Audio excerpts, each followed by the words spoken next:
happened there, but I got it sorted out. I think I just did a mix-mashed my gears. There we go.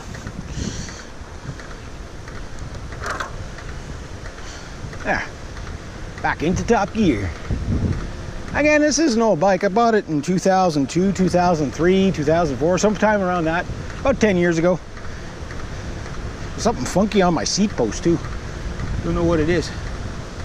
A lot of wind today, and this bike slows down to like 0 on a windy day. I'm gonna cross over.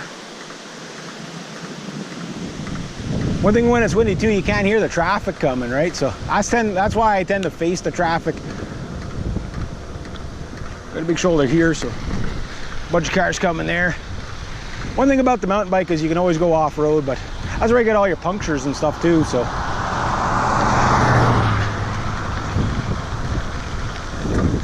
Yeah, I'll just go to center cycle. Yeah, there's an air conditioner in the freaking, who threw an air conditioner there? Shame on them. We got this partially, don't know who that was, but I thought it way better anyway. I tend to do that. All right. I got the fishing boat out. There we go. Back into top gear on this rough stuff. The other thing too is the rim I have in front is straight. It's an aluminum rim, but the only problem with it is that it's got a crack in the rim. So I tried. The other thing too is I can't really push this bike too hard because I don't want that rim to fold up on me while I'm riding. I'll die, you know what I mean? So it's like, I'd like to put a little mirror on this thing, but the problem is then you got more drag, right? You put them out that way. So 8 kilometers to Kaz. From my town to the next town is about 22 clicks round trip. If it was a nicer day, I'd attempt it. I wanted to be out canoeing today, but with the rain off and on, it's like, I don't want to be out in the middle, and especially this windy. I don't want to be paddling when it's this windy. You paddle in the morning, you paddle at night, no problem. Paddle during the day, you're going to fight wind, right? I don't have my kayaks anymore. I just got the canoes. I like canoeing. I grew up canoeing, you know what I mean? I'm the generation just before the real kayak craze, you know what I mean? That said, kayaking is the way to go. The heaviest,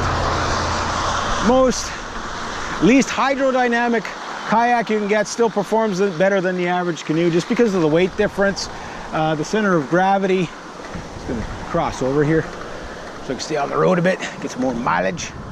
And it's kind of one of those things where you can pack a canoe like a freighter, which is great, but then you lose out on, you know, you've got so much freeboard that you end up fighting all that wind and everything like that. So it's good, but it's slow going. It's a lot more tiring to canoe. It's a lot more challenging. So for some people they like that, some people they don't. Me, I'm somewhere in the middle. You know. The other problem is the kayak I had was excellent kayak. It was a Boreal and Inukshuk, and great kayak. Biggest problem with it is it weighed 63 pounds, which wasn't the problem. It's that you had all that volume to, holy, look at all that. Where are all these cars coming from today? Everybody's out for the Sunday drive. I guess because it's Father's Day, everybody's moving around, right? Going to dinner and whatever.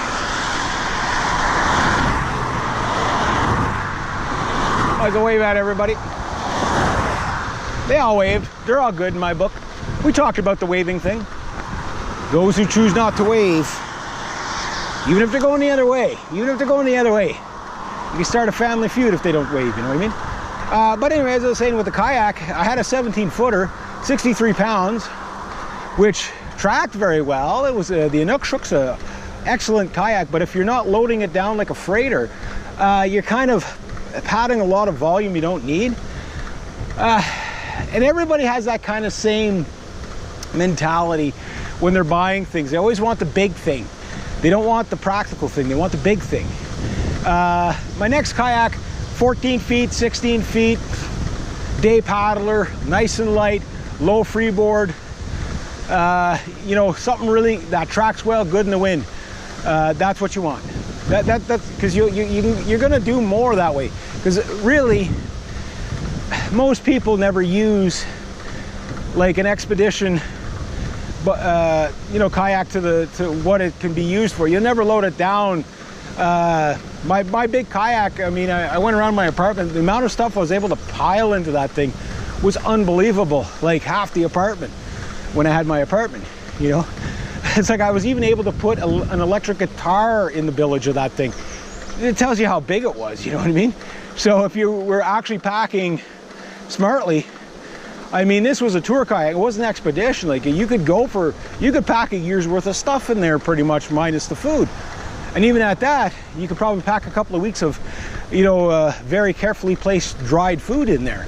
It was unbelievable, the amount of storage. It was like, not like a canoe. Like a canoe, you know, canoes, one thing about canoes is when you pack them up, you never give consideration to volume because you don't care. It's like, oh no, we're going to bring the cooler. No, we're going to bring the lawn chairs. No, we're going to bring, you know, all this big bulky stuff. And it's like, oh, I barely got anything in there. But when you get to where you're going, you have a full camp with a stove. You know, it's like, yeah, that's pretty cool. Anyway, I'm just going to shut her down here.